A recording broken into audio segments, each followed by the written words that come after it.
అందరికీ ముందలగా శ్రీకృష్ణ జన్మాష్టమి శుభాకాంక్షలు. సో ఇంక వాళ్ళ కృష్ణాష్టమి కదండి. సో ఇంకా ఇంటి దగ్గర అయితే ఇలా ఊరేగింపు వచ్చింది. నాకైతే నా చైల్డ్హుడ్ మెమరీస్ గుర్తుకొచ్చేసాయండి. ఎంతైనా చిన్నప్పుడే బాగుండేది కదా, మీరేమంటారు? సో ఇంక ముందలైతే డీజే, నెక్స్ట్ ఇంకా కోలాటం కూడా జరుగుతుంది.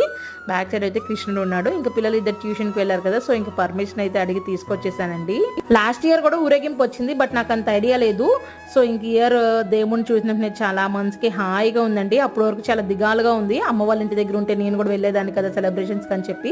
మా ఊర్లో ఏంటి అంటే కృష్ణాష్టమి చాలా బాగా సెలబ్రేట్ చేస్తారండి. అండ్ ఉట్టు కూడా కొడతారు. సో ఉట్టు కొట్టేటప్పుడు వాళ్ళని త్వరగా కొట్టకుండా ఉండటం కోసం హోలీ లాగా స్ప్రెడ్ చేస్తారు అండ్ ప్రైజెస్ కూడా డిస్ట్రిబ్యూట్ చేస్తారు. అండ్ ఇంకొక బ్లెస్డ్ ఏంటి అంటే పాపను చక్కగా దేవుడు కానిచ్చేసి ఇచ్చారు. ఇంకా ట్యూషన్ నేను తీసుకొచ్చి మంచి పని చేశాను అనుకున్నాను. సో ఇంకా పైకి వచ్చి పులిహోర తినేసి వెళ్ళమని చెప్పాను. నాకైతే పులిహోర చాలా ఇష్టం. మీలో ఎంతమంది పులిహోర బ్యాచ్ ఉన్నారో కామెంట్ చేయండి. పాప తినిద్ది, బట్ నిఖిల్ కొంచెమే తిన్నాడు. పిక్స్ కూడా షేర్ చేసుకుంటున్నా. లైక్